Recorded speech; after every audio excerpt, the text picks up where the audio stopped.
It's about time.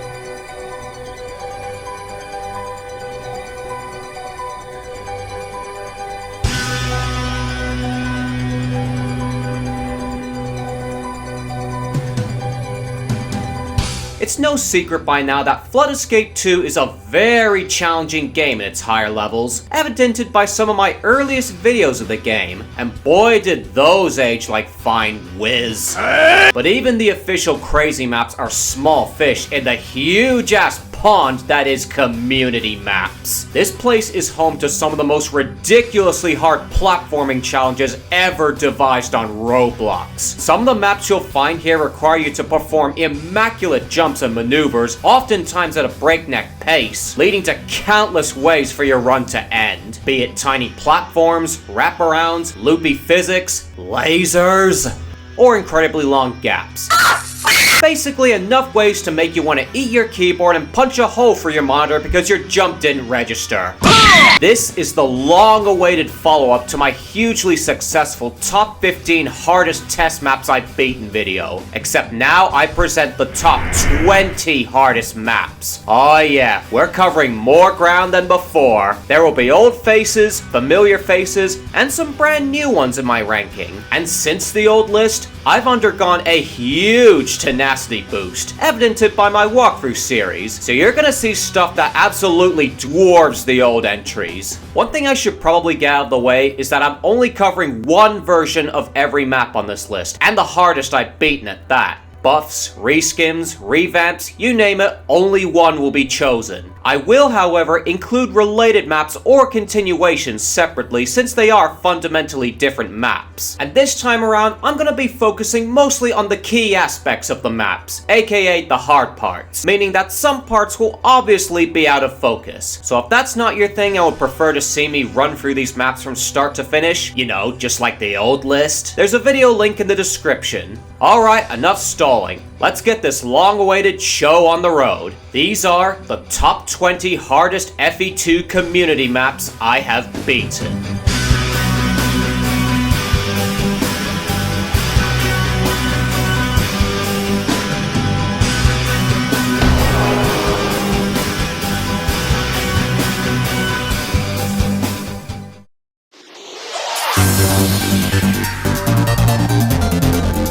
This is truly a welcoming image. Esno's timeline is quite the sprawling assortment of maps. Some aren't that big a deal, while others, in case you couldn't tell, are hard enough to make this list, and digitalization is one of them. The main gimmick of this map, shared only across its ilk, is the ghost platforms. Either you love them because they're so cool and interesting, or you hate them because you keep missing the edge by a few pixels. Either way, they're an obstacle you must overcome.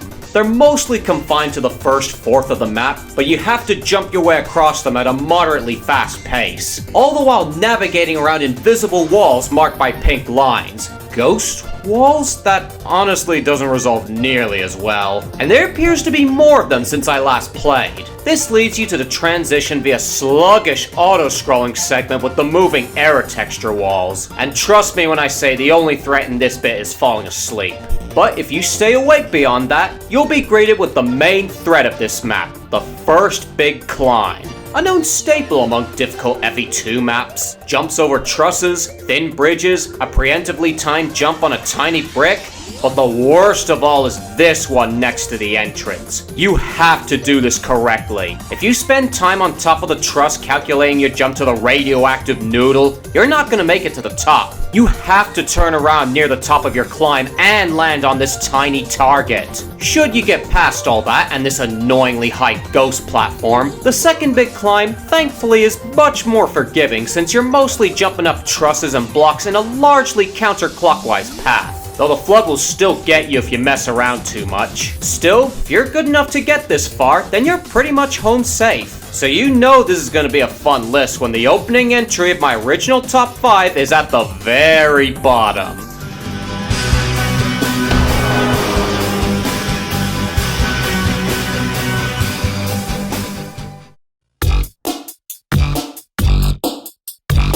Even after all these years, this map is still a right pain in the ass to run through. So many things about it piss me off to no end. Where do I begin with this map? How about the worst starting area of any map I have ever seen? I think it should be common knowledge that placing an obstacle within the spawn block's perimeter near ground level is not a good idea. These jump walls are so poorly positioned that when you do manage to approach them, you'll often end up slamming your face into the edges of these uncomfortably small targets. And in some cases, the walls flat out don't work. Cause who needs jump walls in this game, am I right? But trust me when I say that this room is the least of your worries here. Cause as soon as you exit the vents, you're greeted with one of my least favorite elements among these community-created maps. Laser beams. Frickin' laser beams! I've never been a fan of lasers in FE2, and this map is one of the worst offenders. In most cases, all they really do is inflate a map's difficulty, and in this case, making an otherwise perfectly okay room into a massive nuisance with an agonizingly strict jump at the end. Should you get past all that nonsense, you now have a climbing segment that'll give you eye ache. The glowing yellow lights make it difficult to see certain parts of the course, and in general is just not pleasant to look at. Which doesn't help because you're on a time crunch from start to finish. No waiting around at doors. Keep running, bitch! After that, we got more lasers. Am I playing Flood Escape 2 or Ocean's 12? At least that's all there is to the room, however awkwardly they're placed. And all of this is capped off with a rather tense climax that I messed up badly and clutched. Again. And what's good for digitalization is also good for this map, so I think that's all you need to know. The reason it's so low on the list though is that the map barely lasts over a minute, so there's not a whole lot you need to overcome. The rest of the list won't have this kind of mercy. Not to this extent anyway. Still, these lasers can piss right off and die.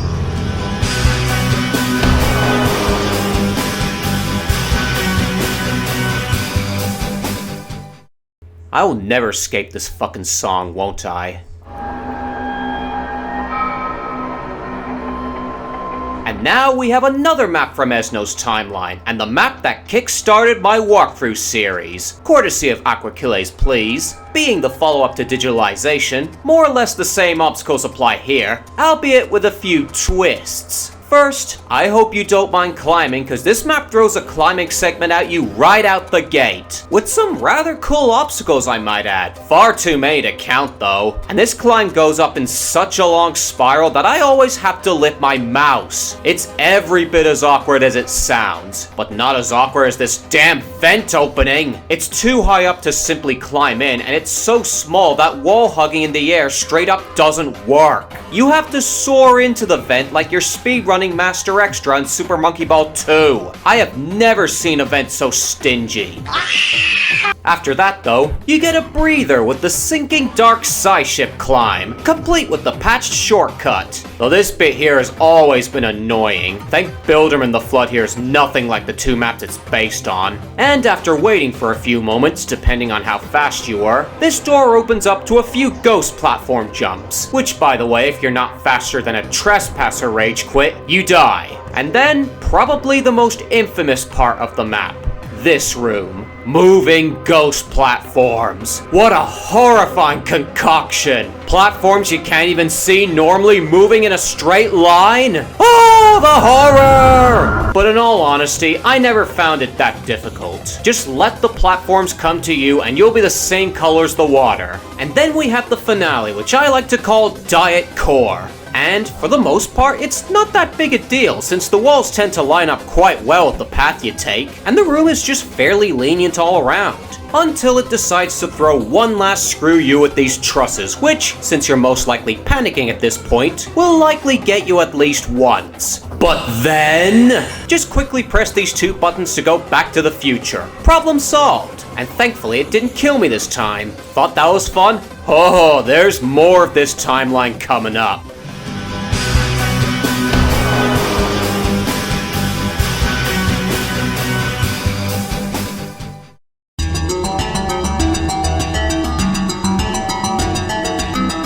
Anyone noticing a pattern here, or is it just me?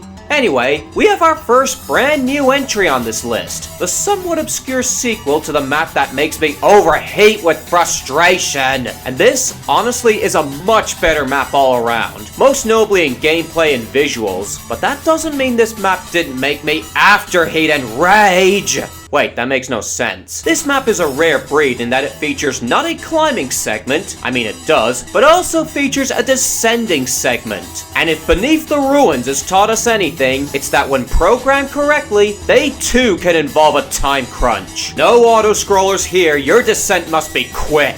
The first half of it isn't that bad, the footing is quite reasonable, and the buttons aren't too difficult to get. But after you dismount from the truss, things go from hot to scorching as the map then demands you hop across small platforms, which you can easily miss, while jumping out towards buttons you must get with your outstretched arm. And don't forget, you gotta do it fast. But once you play this bit enough times that you can see the small platforms before they appear from the lava, you'll get through it and this cramped hall or vent and reach the ascending segment. Good. Everything's now balanced. And just like everything else in this map, you gotta be quick or the flooding fondue will get ya. If the questionable direction of the room doesn't, that is. Oh, and check this out. A platform completely covered by lava. Yeah, that's always fun to do. But overall, everything here is easy to fail because of the pace you need to move at. Thankfully, like its predecessor, this map is on the short side, so I didn't suffer that long. Still, this map will burn your eyes sooner or later. Like its predecessor. Yeah, maybe it's not much better, but I'd still take this over freaking laser beams!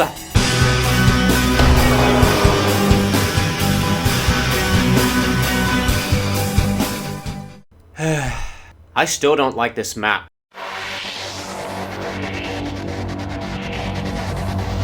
My feelings towards this map have barely changed throughout these past 4 years. Challenging map. Yeah, this map's really challenging my patience! There's honestly little to no point in addressing the first 2/3, it's so unremarkable. Aside from maybe finding the optimal path on these steps. Also high stacks of boxes that weren't there before. No, I think you all know by now why this map is so infamous. Teeny tiny platforms. I fucking hate them. When I first played this map, solving this godforsaken room took up the majority of my playtime, and it's all due in part to the finicky jumps it requires you to— Oh, what the hell is this? This room was bad enough with the old lighting, now I gotta do things in the dark. I'm just lucky in the sense that I played this so many times I know exactly where to jump. But that is the least of your worries here. The jump onto the first giant sewing pin is far out, and your landing must be precise since you fall off if you as much as breathe on your keyboard. And if the transition onto these piles doesn't screw you over, these truss jumps surely will. Only the correct jumps with this truss will get you up to this button,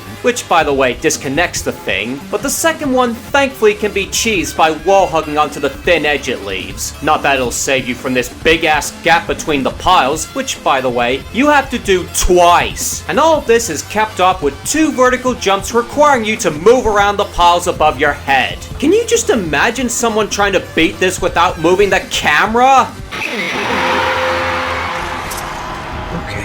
The only mercy this room has is that it floods like a backed up toilet in Sector 2, so you have plenty of time to prepare your jumps. Thank Builderman, because if this room flooded like the rest of this map, it would be next to impossible. Now I will admit I did place this a little too high on the old list, but that's likely because I was being a bit more objective with my ranking. In hindsight though, this is nowhere near as bad as some of the other maps coming up.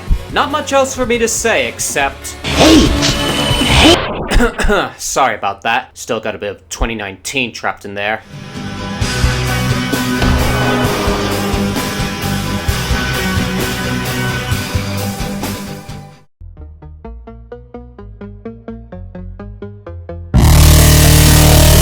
Oh god. This map also brings back some unpleasant memories. Some of the stuff in this map is just dumb as all hell. And the name is quite appropriate too, because that's exactly what it will drive you to. And not in a good way. Oh, there's plenty to go over here. First of all, what the hell happened to the place? After that deafening note, now it's trying to blind me? Well, after that welcoming sight for sore eyes, we got the first button and... do I really need to explain why this is retarded? How does one even go about this box of hard noodles? Really? Your best bet here is to just hold W in space while steering with the camera. It's not like a more sophisticated maneuver is gonna get you in and out. And it only gets stupider from here. What the fuck? After getting the second button, if you can even see where to go and jump to this lower platform, you got these randomly angled beams which can be disorienting to land on, with a truss climb all but needed for the button. I say all but because it is possible to jump up to it, but only if you're really lucky. And another beam that becomes non-collidable and falls into the abyss if you're just a tad too slow. The boxes aren't too much of an issue even if you potato the jump like I did here, so it's a good time to catch your breath because up next is the big deal. Oh my god, you are fucking huge! This is where things get real. And the good news is, beyond a certain point, it's pretty lenient on time. The bad news, you're gonna need every second of that time because the map then proceeds to throw the most uncomfortable shit ever at you. The main culprit being, of course, small platforms. But this map goes above and beyond even raging depths. Now you gotta ascend vertically with small platforms, jump on beams thin as hairs, and onto wall jumps that sometimes don't work. Just as well they're all on an angle so you can just hop off of them. And there's plenty more stuff that'll make you cautious like you're trying to get over it. No! And then the ending. This absolute troll of an ending. Even when I know exactly what to do, it still gets me. Think you're supposed to go through the passage? Nope, dead end. Try again, bitch! Instead, you have to defy common sense and wrap around the edge here. And the gap here is larger than it looks because the orange bit is non-collidable. And it gives you no indication of this at all. What a dirty trick after so much BS. Honestly, thinking about it now, all these years ago, that wrath I displayed towards Raging Depths, I should have directed towards this. Raging Depths really only had one area I despised, but this map is insufferable from start to finish. I didn't have a shred of fun on this map 4 years ago, and I had just as much fun revisiting it. And yet, even after all that, it's still not my least favorite map in the game. Let's just say that if there's one thing I can give this map, it's that it's original.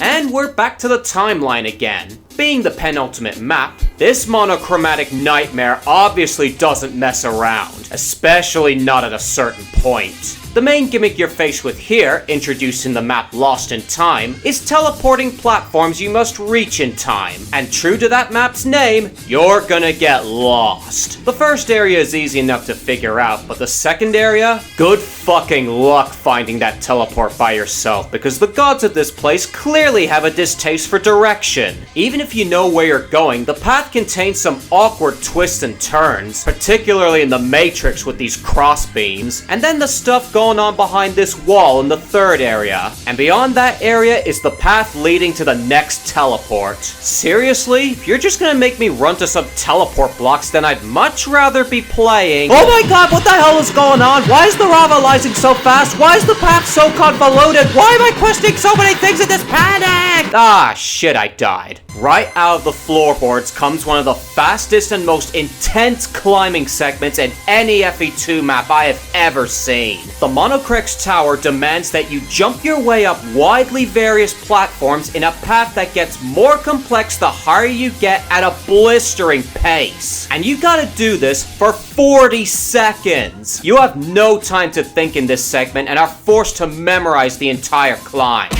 Son of a bitch! After all that, your hands are probably shaking as you traverse the diamond cross poles you can easily fall off, and to a lesser extent the zigzagging platforms as you try to stay ahead of an advancing wall of nothingness. And don't forget the last button on the diverging path. All in all though, the main obstacle here is memorizing the tower climb. There's no truly egregious platform challenges here, it's just getting down a convoluted path. And once you do get it, you're more or less home safe. Too slow, mortal! Not that it'll save you from any other annoyances. Mono. No!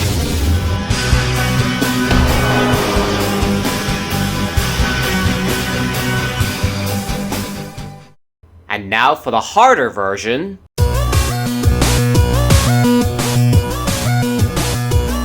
Like Monocrex, the main obstacle here is memorizing every little turn, jump, and crack. Unlike Monocrex, this isn't confined to the climbing segment and applies to 80% of the map. Sure, it's still mostly climbing stuff, but the 4 rooms connecting those parts will leave you wondering, how the hell do I get out of this place? Every room in this map has at least one maneuver you need to learn. The first room has that 180 on the thin platform, the second room has that truss climb through the small gap, and then the first climb. This area is so detailed that you more than likely won't be able to process the path fast enough. And it's not just knowing the path, but knowing the best camera angles as well. And that's not taking into account the trickier bits, like these steep invisible slopes that pull you down like you're dipping in shifting sandland. Or this pole, which if it hasn't denied you the exit at least once, you're a lying fuck. Then there's the green room with its tight and twisty path, the blue room with its pipes you likely wouldn't think to walk on, the red room with its awkwardly spaced jumps, where were we when we needed you, and the cyan room with its... Actually, there's nothing really to it, but all these from start to finish, as you may have guessed, must be done fast. Which brings us to easily the hardest part. The second climb. It may not have the same raging flood as Monocrex, but this one is longer and has trickier platforming. And just like the Monocrex tower, it's divided into 2 parts. And even that shows no mercy. Firstly, if you mess up the first jump, You're done. After that, more or less the same plan as Monocrex applies here, except the jumps are higher and easier to slip off, and there's some wall jumps and trusses thrown into the mix. It's even possible to get stuck in the walls. Trust me, the slower flood is necessary. And then in the intermission, you got this deceptively high wall jump and a thin ledge on the wall, which again can catch you in its grooves. And you gotta be in the right spot for the bridge when it appears and know when to jump preemptively. And then everything becomes grayscale and the path is even more complex and difficult to follow. And don't think that flood is slow, it will catch up to you towards the end, so there's no room for dawdling. But if you do survive long enough, the devs of this map, Ezno himself included, are all waiting up there to congratulate you as they restore the color. I understand that last part didn't go into too much depth, so if you want a more detailed rundown, check out my walkthrough for the map. Overall, even though I haven't played the whole timeline, I can confidently say that this map is the hardest part. And of course, the last one on the list. Or is it? Maybe one day I'll do the rest of the timeline.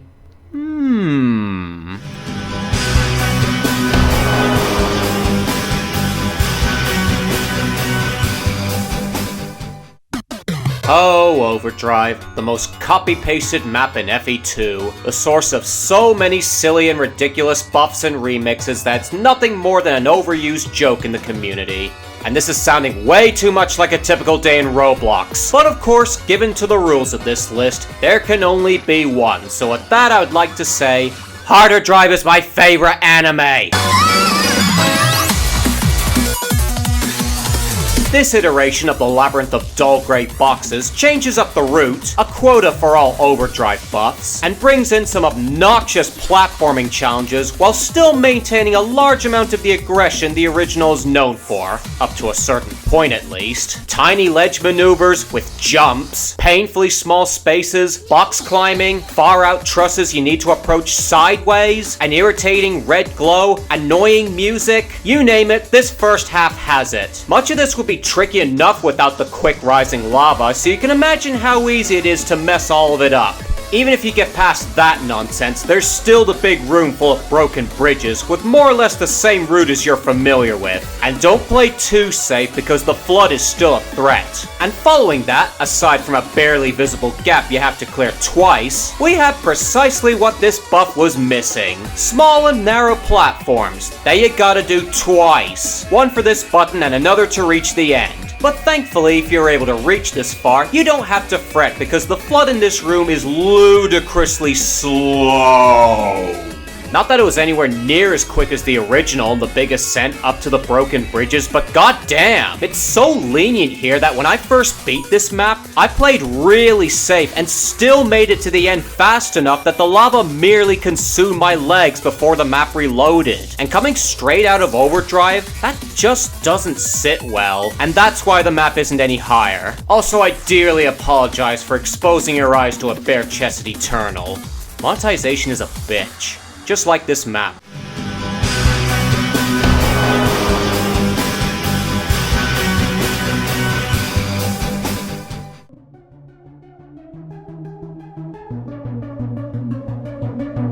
Speedbreaker is an FE2 map. It requires speed. You run at a breakneck speed. It makes you break blood vessels with the final climb. Yeah, honestly, I never really had strong feelings towards this map other than it used to be in my top 3. And I suppose it still kinda holds up in difficulty, but really, there's little here to talk about that I haven't said already, so let's just cut to the chase. Right out the gate, we have another spawn that sometimes puts you in an inconvenient position because these moving lasers are a thing. Also, there's a big gap with a button that all but requires mouse lock, that's kinda cute. And then through this room with a broken LDM and a high velocity walkway, we reach the first climb. Basically, it's a less complicated focus, but to its credit, it does have a few standout moments. A collapsing bridge that requires you to jump off the railing to clear, an extremely cramped vent you must swim through correctly or else you get caught in the wall. What else? This small exit that often refuses to let you through, these dangling wires that make you clip the ceiling, yeah, that's a thing. Jeez, it sounds more like I'm trying to say positive things about this map. You know what? Fuck it, let's just get to the good stuff. The final climb. Jumps around corners, a truss jump that makes you want to level a bridge, a path that's difficult to perceive, all of which must be done moderately quickly. What more could you ask for in a mostly speed-focused map named after an electric dance song? Even more annoying is the fact that if you fail, you gotta spend a minute and 20 seconds redoing a moderately difficult path. And don't think you've made it if you just barely escaped the flood, as I found out to my horror that this door expects at least 75% from you. And that's about all I can say here. It's just a generic coal-colored speed map at this point. Nothing really sticks out. Except for the ending, of course. Honestly, the most amount of passion I had for this map was in the walkthrough, back when it was the runner-up for Shutdown. Speaking of...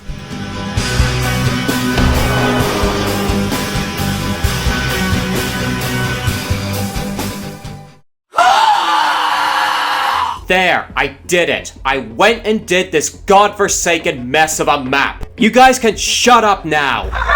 Yes, it was only a matter of time before I was insane enough to tackle this pile of toxic waste. And much like the map it spawned from, the original version is superior when it comes to challenge. Gameplay? Oh, that's a different story. So you know how in Shutdown the first room makes you want to rip your hair out in frustration? Well, Shut Up's first room will make you tear your skin off. God, why is this a thing? This is agonizing. It really feels like every single obstacle wants you to suffer. This low ceiling, these awkwardly placed boxes, the long jumps. At this point, many of us know of these rage inducers to varying degrees. And the camera shaking. Good Bilderman. If it doesn't give you motion sickness, it'll definitely mess you up at least a few times. Oh, and here's my favorite. This little barrier. You will not get through it fast enough at times. It is simply luck whether or not you'll get past. Thankfully, like Shutdown, the worst stuff is largely in the first area, but that doesn't mean the rest of it is easy, which leads us to the other big thing that makes Shut Up the garbage it is. Shortcuts! They're everywhere! They'll cut down the time spent in this room for better or worse, but whether or not you want to deal with them, they're necessary. Because when I said this room in the remake was literally impossible without shortcuts, it was clearly living off the legacy of this shit. And just so you know, I'm playing the crazy version for this list. The room is doable without cuts in the insane version, but I've never seen anyone, not even Jaw Street, do the crazy version this way. I really don't think it's possible. Plus, in neither versions are you safe from this perfect jump. One hallway and an easy shortcut later, we have the final room. And the big difference here from the insane version is this failed attempt at patching this incredibly easy and obvious shortcut. And I wasn't willing to take such a cheap victory. As you can see, the barrier is just high enough that a good jump can bypass it. It takes time to get the right position, but it's worth it just to skip these jumps. Which if you played Shutdown, you'd know why you want to skip them. After all that, just don't die and you win. No, Tony, I think this is the end after all that BS. Despite all that I said though, I actually hesitated to put this on the list over Shutdown. Any seemingly difficult part of this map gets completely neutered by all the shortcuts. Because the second room is balanced around the shortcuts, it ends up requiring less effort compared to Shutdown, for the most part, and the last room gets borderline kneecapped by the still doable cut. But that first room is so aggravating with its long jumps and low ceilings. So I guess it kind of evens out? In the end, the deciding factor was time taken, and the bug-ridden garbage fire just barely wins. But really, they're both super hard in different ways, so for the hell of it, I'm gonna put in Shutdown as the secret number 10.5 spot, cause that's my favorite number it seems. And if my OG number 1 is in that position, that should give you a taste of what's to come. A better taste than this raw sewage. Oh, this is just perfect!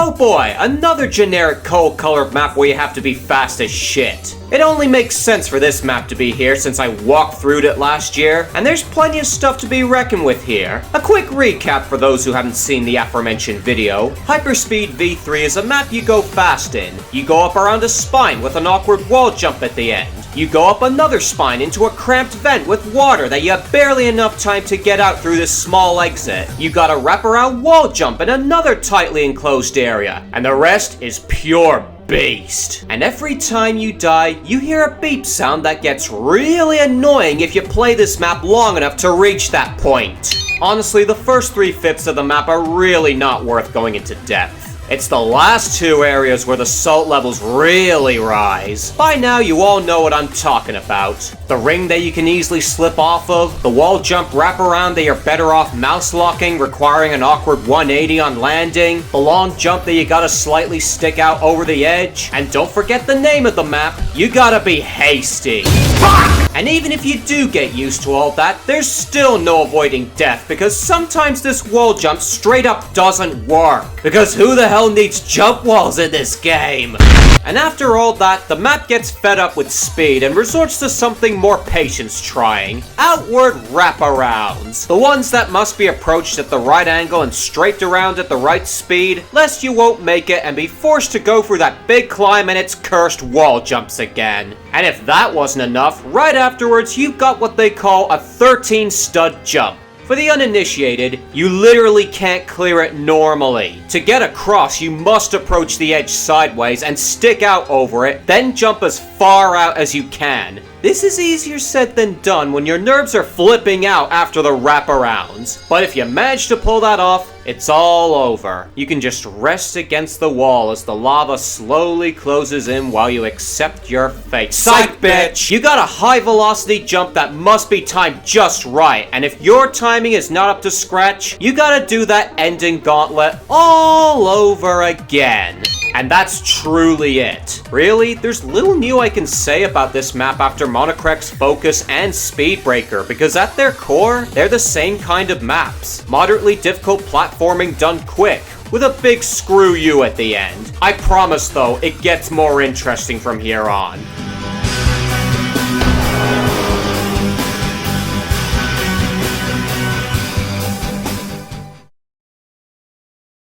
There's one map I tried to beat a while back called The End. If I return to that and beat it, it'll be the hardest map I've won. Well, better late than never.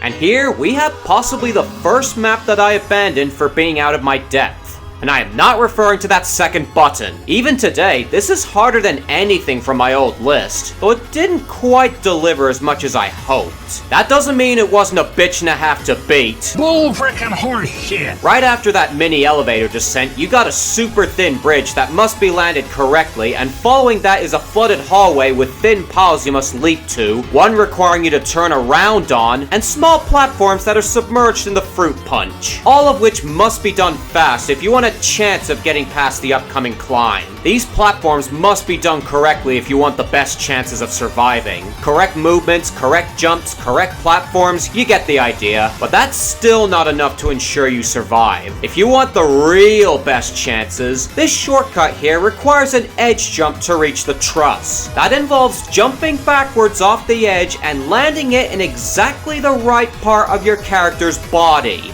As you can imagine, this maneuver filled me with despair, because I'm not good at that shit.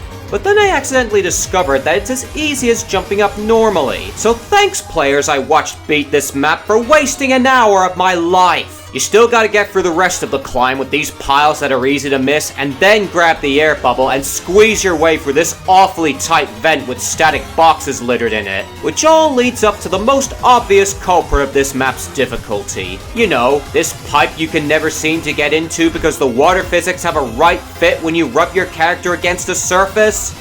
Well, no, actually. What? Yeah, I was expecting this to cost me a few keyboards as well, but check it out. By positioning myself here and swimming forward and up, I can get into the vent on my first try 9 times out of 10, so my keyboard is safe.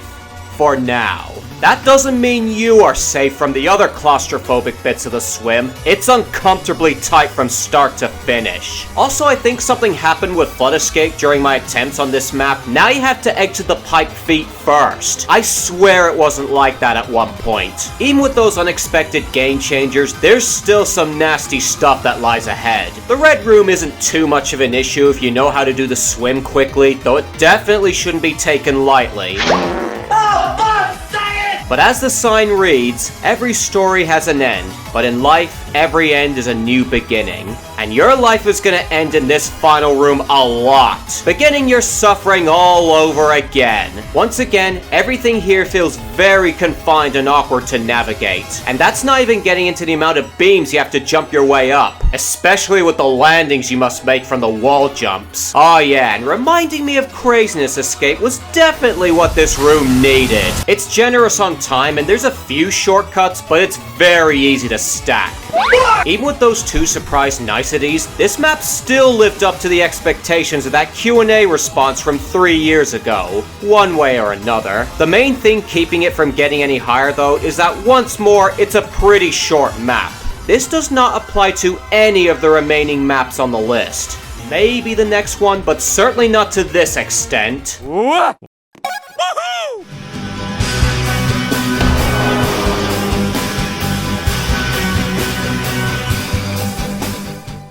Hyperspace. The OG hardest map. The first map I played that gave me hell. It was brutal. It was unforgiving. It was the shit. And then it married Raging Depths, got busy, and spawned this abomination.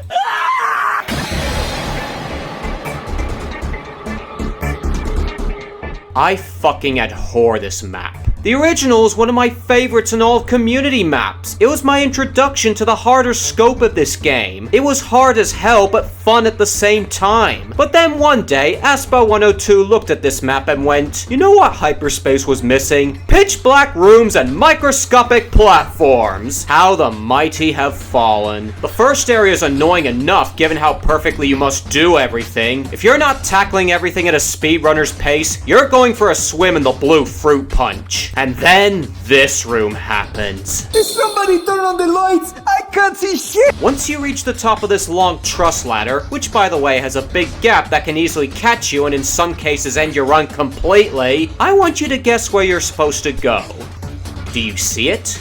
Neither can I. Unless maybe your brightness is high enough to blind you, you won't know where the hell you're supposed to go unless you've played this dozens of times. And even by then, you won't be prepared for what's waiting at the end of this strict acid swim. The end zone. Not that one, this one.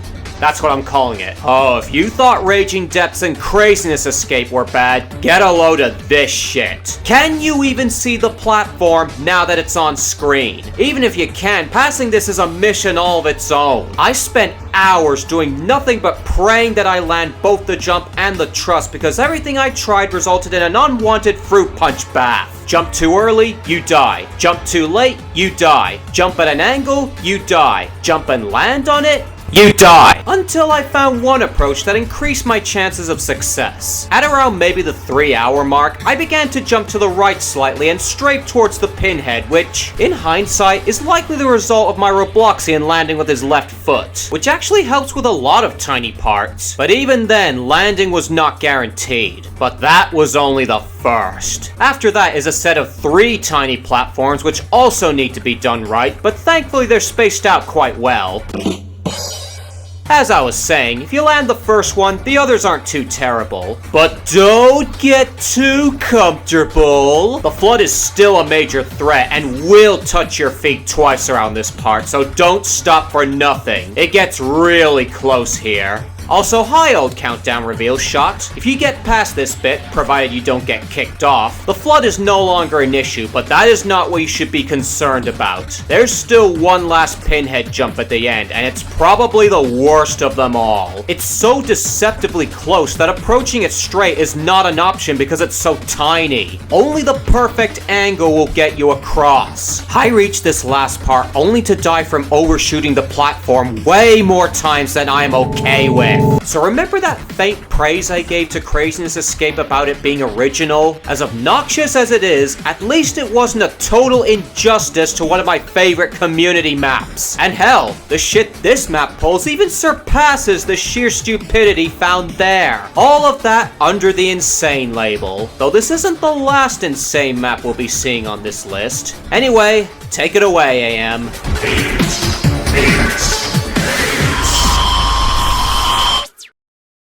Oh, by the way, yes, I have seen the new revamped version for Liquid Breakout, and it looks phenomenal. Unlike this space junk.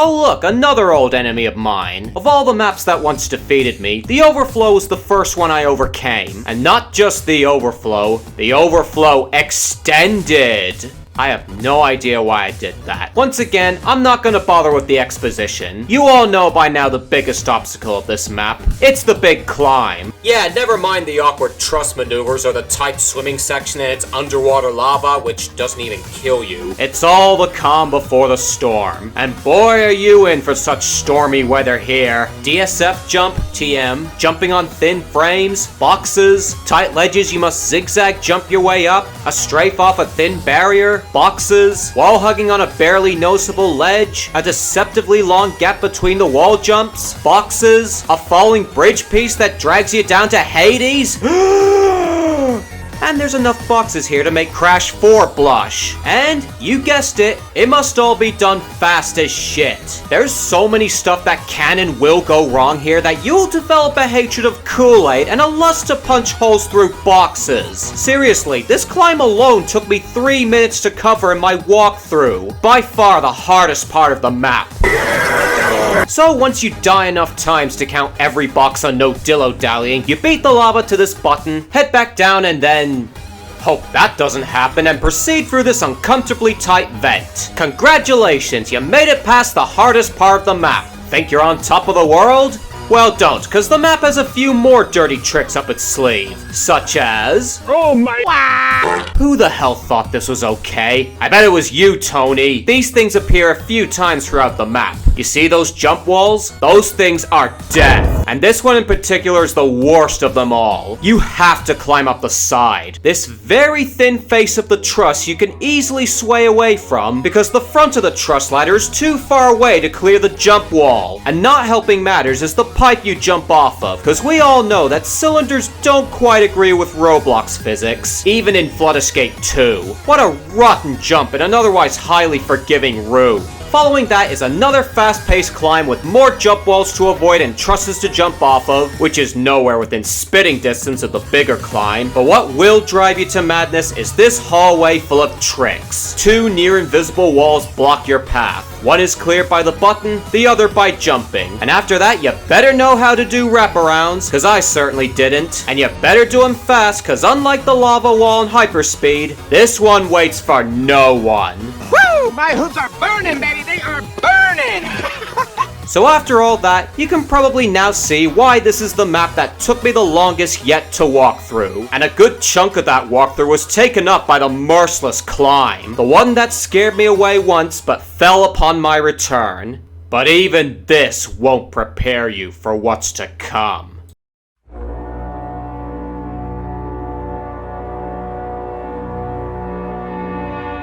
Only 5 maps remain on this list. We're getting close to the end. But before we continue, let us go through some honorable mentions. The maps that either weren't tough enough, late to the party, or I just couldn't fit in for other reasons.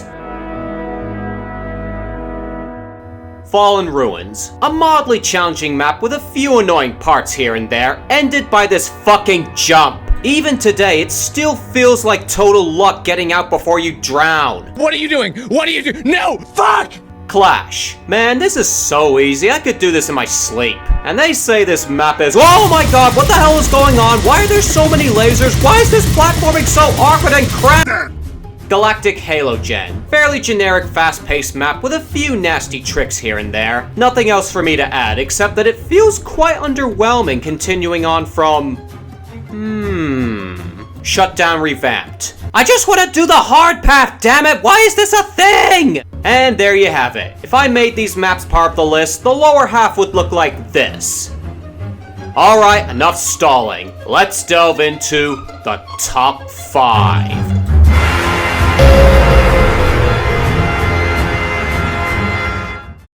Some of you who've seen the old list may remember Dystopia, a map that I have kind of fond memories of, as well as being Flex's own Raditz. It's got its problems, sure, like the pacing of the flood, and the rotating laser is kind of awkward at first, but it leaves me feeling a bit nostalgic of those days around my old list. Hell, I even have memories of the hard version, and those ones leave me feeling—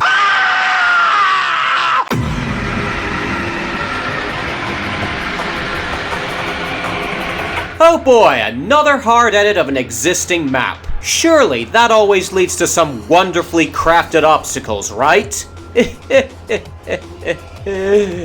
First, let's get the obvious out of the way. Laser beams! They're as obnoxious as ever on this map. Some of them even straight up patch old shortcuts. And that's not even getting into that other one that everyone hates. So starting off this map, you better hope your PC has high brightness settings because— It's dark! I'm surrounded by— yes, thank you, Harvey. Man, has my setup come far. Even if you can see everything, the extra jumps and this awkward series of maneuvers around the first button, combined with the tight time frame enforced by the climbing section, which I'll get to, will give you trouble even when you've passed that bridge. Not to mention this door that likes to kick you out because George Orwell hates your guts. After some annoying bits with more lasers, we arrive at the hardest part of Dystopia, and now it's even harder. Every turn, jump, and crack has been chipped away and made every bit more painful to maneuver, and the blood red lighting emphasizes that pain. And to play the already long broken record, you gotta be quick. And don't let the flood make you think otherwise, because like the final room in Speedbreaker, surviving isn't enough. Because then you have to exit the room, which takes time because these 2 crossing lasers are here to mock you as they block the original shortcut. Avoid the spinning death brick, and here, for the first time since Shutdown, we have a room that's actually too fast for me to clear normally. This box jump to the right is the intended path, but it takes way too long for me because I always finish the climb too slow. So what's the solution to this dilemma?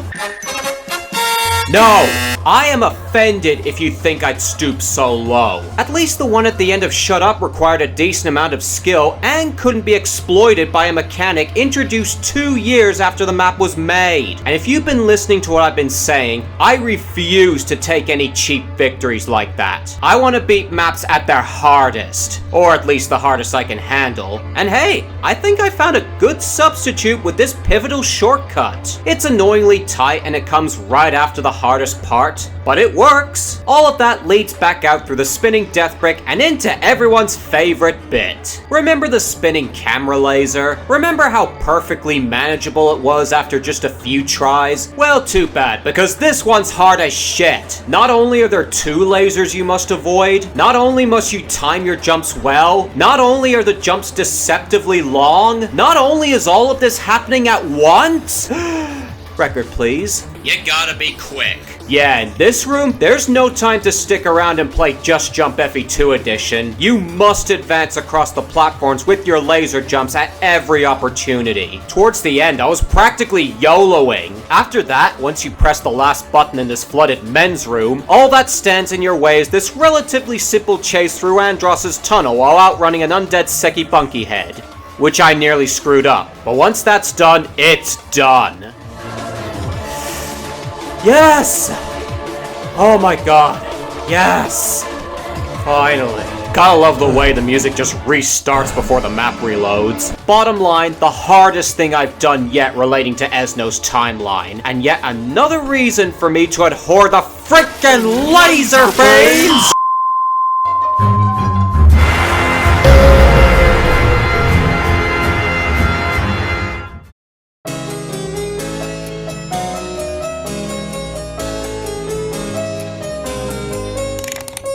You knew this was coming. You knew it would be at this spot. Maybe. But what you probably didn't know is that it's not just QZ Kago Requiem. This is QZ Kago Requiem Neo. You thought this map named after a Topatzolite song with an FMV depicting the coolest cat fight ever had it already? Now it's got even more stuff that'll make you feel like a pouty kitty. No! Tons of small changes to make the map every little bit more hair-ripping. For the most part. Where do I begin? How about this perfect run in the first 23 seconds, requiring you to take a shortcut for the lasers, jump over the awkwardly placed missing bridge, deal with this mild wraparound sideways wall jump combo, and everything else that must be done correctly. But that's not the hardest part. Beyond the now flooded vent is the big climb, with the first bit showing us why flat surfaces and lasers don't mix. This square brick right here will kill you unless you land with your left foot dead centered on it. The climb itself opens with these annoying vertical platforms into these little smoke clouds you can barely even see. Everything else in the first half is just all kinds of horrible stuff you gotta do moderately quickly, with special mention going to this hyperspace reminder. At least the gap is bigger. And this one. But that's still not the hardest part. The second half, among another mild wraparound and other things, has these 2 wall jumps with platforms so high up you have to climb over the edge, and they honestly feel harder to do than the vanilla version. And these other 2 wall jumps that basically has you jump from the first and over the second like you're performing a backward stair stab. But never mind that, getting onto the first one is a trick all on its own. Trick stab! You have to know the right spot to jump off the edge and land on the parallel facing jump wall. And then there's just the matter of not slipping up when getting the extra button.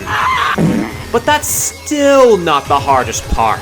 After being forced to look at the bare chest of who I can only assume is Give Me Name Please, just as you have mine, you get teleported to the final area with uncomfortably positioned boxes and a tight wall jump, along with the most unsubtle wraparounds possible. And this one in particular, as if it wasn't one giant screw you already, now you have one last button you have to jump out and reach with your hand. All of that while your nerves are likely freaking out like Stephen Choir. And even that isn't the hardest part.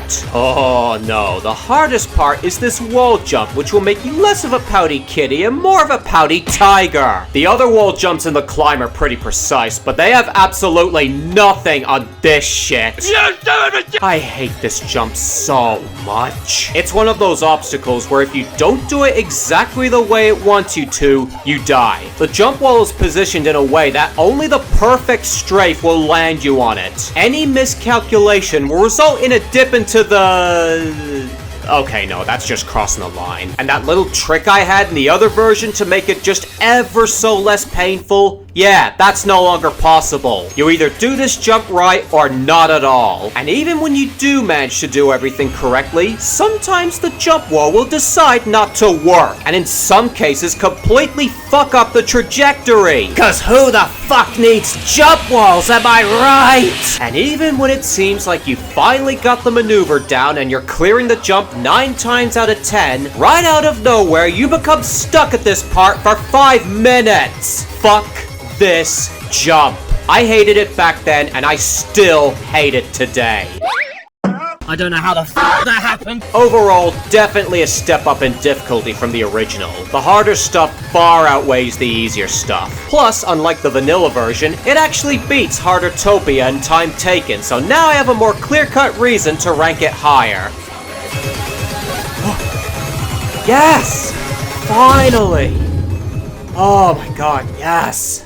But all in all, QZCago Requiem is something I'd rather listen to than play. Whether it's FE2 or My, this song will make you suffer. But not as much as the top 3.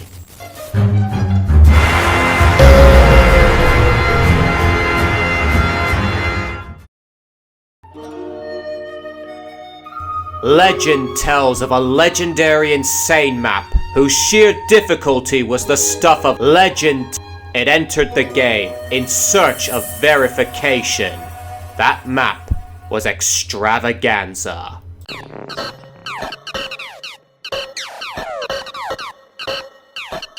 At this point, the insane rating means nothing in community maps. Because when you have something as fiendishly difficult as this abominable amalgamation, with its rating unchanged years after Crazy was introduced, it just leaves you in more despair than a hungry Shion. This map starts out irritating with the exit out of the Perilous Journey swim and just the Rainbow Sci facility in general. Especially these broken trusses and this vent, which all leads into digital reality with this tight little swim.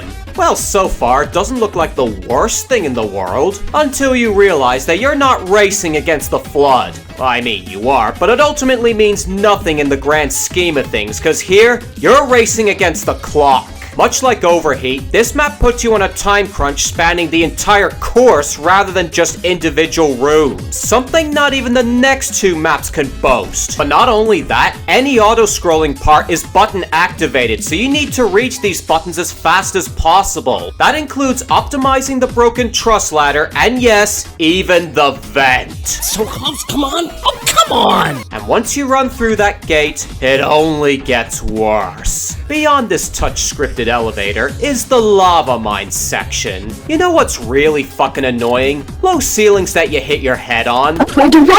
So let's stink it up even more without resorting to obnoxious commercials by throwing in small platforms. The things that made me throw in the towel the first time I played. Though thankfully, like Raging Depths, the hard part is just getting on because the platforms themselves line up well enough that you can just W+ space them. What you can't W+ space is these stretched platforms you must jump your way up, and these ones are lined up in a way that you can easily overshoot them, assuming that you even manage to line yourself up with them. Thankfully, again, that's all the hard shit of this area, since exiting is as easy as running across this wall. Then there's the time machine section with these deceptively long jumps with more low ceilings, and if you thought the real lens flooded hallway was bad enough, try dropping onto this little bridge piece sticking out. With a default run speed high enough to clear it without jumping, yeah, good luck with that. And what's good for that map is also good for this one. The next few rooms are honestly breathers at this point. Nuclear Meltdown, Radican 278B, GG Easy, X. Until after this brief elevator ascent where the map decides to throw at you, oh, I don't know, fucking startup failure? Beyond just giving me even more ideas, it is stupidly easy to fall off like an idiot because of the perspective and the last button.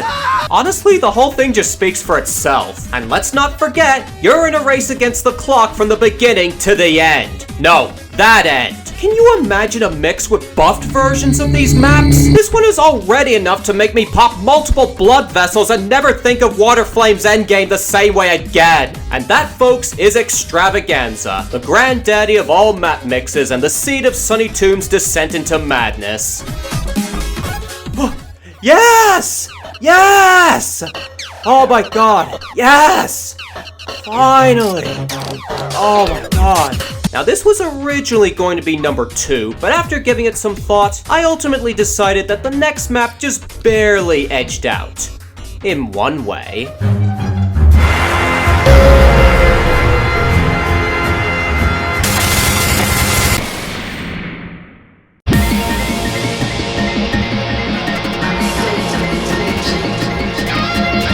Oh yeah, we're going there.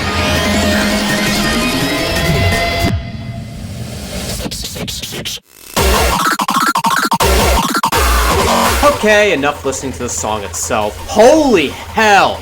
Literally. After seeing this map several times, I thought it would make great material, and boy did it not disappoint. But when did this trend of naming maps after speedcore songs from popular rhythm games begin? First My My, now Sound Voltex? What's next, Beat Mania? Forget I said that. Anyway, let's stop pretending I have things to say to pad out the runtime and cut right to the chase. Right out the gates of hell, this map doesn't fuck around. You got a cramped vertical shaft that throws at you a wall jump demanding you toggle mouse lock off, along with a small wraparound, and then, thinking Raging Depths was too easy, follows that up with tiny platforms in a twisting upward path. And just like the previous entry, your alignment skills better be up to scratch, as well as your jumping ability. After all that, assuming you're allowed out of this passage, which sometimes isn't the case, the first big room is a wraparound fiesta, featuring a big 180 wraparound, a horizontal wraparound, wraparounds onto truss ladders, and all of that with small and narrow platforms thrown into the mix. Thankfully, this room is fairly generous on time, evidenced by how often I'm just waiting at this door, but the rest of the map has none of that leniency. The next room is more or less a round trip for the main obstacle, an extremely cramped vent that tests your swimming skills with lots of little walls to navigate and what I can only assume is a vacuum ensuring you use up your air tank. And be careful with these boxes too. Trusted that you've been cutting corners around the circle, you'll make it to the elevator and get transported to this quick, fast-paced climb. Provided you don't get screwed over by the incredibly sensitive teleporter, cause Roblox. And make sure you have a clean ping too. I learned that the hard way far too many times. As for this bit, honestly, beyond the faulty teleporter, there's too many things to list here that can go wrong because of how fast you need to go. And there's only so many times I can say, do this faster, you dead. So let's waste no more time and get to the good stuff. The final climb. And the good news is, you needn't worry about that bitch Kureya slicing your screen in half. No, what you should worry about is the flood, the most difficult one in the whole map. This pentagonal vertical corridor is a symmetrical gauntlet of far jumps, thin piles, wires, and yes, wraparounds, all of which must be done at a borderline speedrunner's pace. Yep, still got some left in me, we're almost at the end. The flood is so fast that you need to jump up from the elevator ASAP to even have a chance, since it creeps up on you faster than death itself. Don't you think that's really fucked up? And if you do die, you gotta suffer through this, and this all over again. I was honestly super lucky to get that extra log jump on my first try with my nerves in maximum overdrive. If you manage all that remains is this tiny little room with buttons, which I almost screwed up like a boob because I was panicking so hard that I thought I was forgetting something. Yeah, when an FE2 player says don't panic, they mean it. Disaster was narrowly averted. Oh god, what am I doing? Oh my god, yes! Oh my god, yes! Oh Jesus, that was so dumb. Oh god. So yeah, it was a very tough choice between this and Extravaganza, but it ultimately came down to this. In the later third or so of my Extravaganza experience, my deaths were distributed fairly evenly across the map, whereas with 666, even after I reached the final climb a few times, a good half of my deaths would occur no later than the first climb, so I simply had more deaths overall, even though Extravaganza took me a little longer to beat. This is basically the reason why I would have ranked even vanilla Qzikago Requiem over Heartopia, though it was much closer than what we have here. Both these maps are absolutely mental, but once again, the speedcore song just barely wins. But would you believe me if I said that compared to the number 1 spot, these maps don't even hold a birthday candle? Only one enemy remains. So for a nice bit of build-up, let us quickly recap the list, just like old times. Number 20, Digitalization. Number 19, Laser Beams. Number 18, Digitalize. Number 17, Afterheat. Number 16, Hit the Lights! Number 15, Craziness Escape. Number 14, Monocrex. Number 13, Black and White, Focus. Number 12, Anime. Number 11, Speedbreaker. Number 10, Bug-Ridden Garbage Fire. Number 9, Hyperspeed V3. Number 8, The Real End. Number 7, Number 6, The Overflow Extended. Number 5, Hardertopia. Number 4, Number 3, Endgame. The song, And number 2, 666.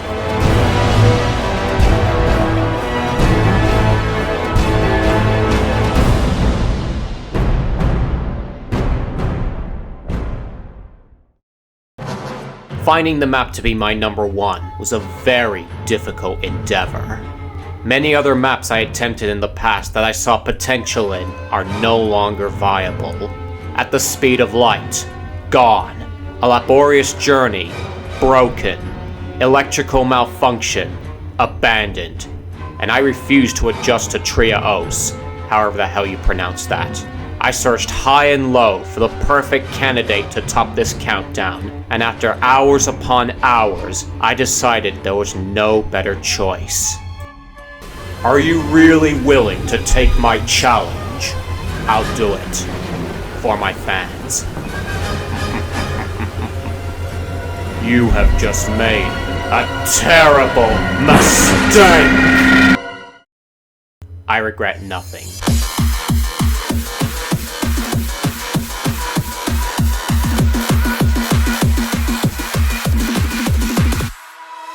In an act of sheer desperation, I subjected myself to the unadulterated torture of Alex 28901's Agitato.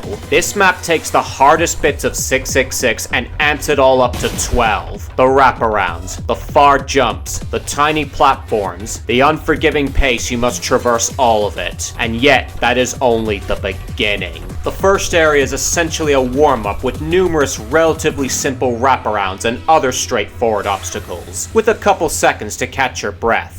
Do not be fooled by its generosity, because the moment you enter through those doors, all hell in Planet Fitness breaks loose. The map then bares its teeth with tougher wraparounds and one of the most uncomfortably placed wall jumps between two of them. Who would have the precision to jump off and land in a way that doesn't require you to briefly stop and prepare your next maneuver? Even towards the end, it still managed to get me. Even past that, this truss ladder beyond the fourth wraparound all but requires a specific maneuver to land on the platform next to it. All of that while running practically non-stop. And that was only the first big obstacle I had to overcome. Going past the breather's second room, the third room contains some more awkward maneuvers, one of them requiring a mouse lock toggle and the other being a matter of what you find less painful, with my poison of choice being initiating a wraparound from a parallel jump. But the wall jump is no angel either. Besting all of that leads you to the only mercy this map brings. A 9-second long elevator trip watched over by Alex himself and a naked hobo I do not recognize. It is also one of few instances where lag can be used to your advantage, if you are lucky enough to get that far into those conditions. Not that you'll need it in the long run, because the following two rooms are more time lenient, but that only means so much when one of them has tiny platforms you must reach out to a button from, and the other has a 13-stud jump. And to reach said jump, you must anticipate the ramp beyond the teleporter, deal with narrow wall jumps and mild wraparounds in ways that demand more shift lock toggles, and do every claustrophobic bit as fast as you can, because the room overall is less forgiving than the one in hyperspeed. And until now, I haven't even mentioned the stars. They are everywhere in this hellhole and will end you if you dare oppose them. They are watching you at every turn. The cult of agitation Agitato revels in your failures and your waning sanity. This really was a mistake. In all seriousness, once you're past that jump, only 2 areas remain, and at this point, nothing else matters. The final indoor area has it all. Wraparounds, small platforms, an uncomfortable path, these 2 stars just ever so out of reach if you're unable to put in the effort needed. The perfect conglomeration for this sadistic climax. Playing carefully is not an option, as you gotta do all that crazy shit at the pace of the overflow climb, no matter how your nerves are handling it. This room is the definition of you only live once. And once you overcome all of that and exit the building, just don't fuck up. Like I almost did. Beating this map was a long trek of pain, misery, sweat, salt, and insanity. But reaching the end was every bit as satisfying as you could imagine, and more. Yes! Yes! Oh my god! Yes! Oh my god! It's over! Holy shit! It's finally done! Do you want to know how long this all took? Yeah, I wasn't joking. Even ignoring the time taken, the platforming challenges combined with the flood go beyond anything I'd suffered through before it. With wraparounds up the ass and small spaces of footing to navigate, all within varyingly unforgiving time frames, Agitato gets that long-awaited, hard-earned crazy difficulty of 10 out of 10. By far, the hardest, most sadistic, and patience-trying FE2 map I have ever beaten. Ladies and gentlemen, this is the end. For now, anyway. I've endured through a lot from this game for the sake of this video, and even then, my masochism isn't 100% satisfied yet. Plus, with Flex Gaming undergoing an even bigger upswing in skill than I have, and making a name for himself, I'm ready to take on almost anything.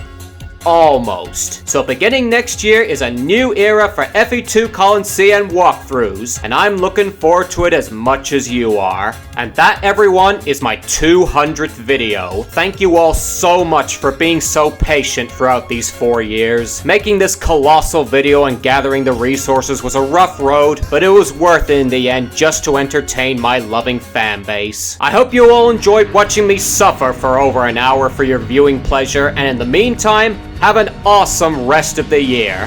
Fameworth out.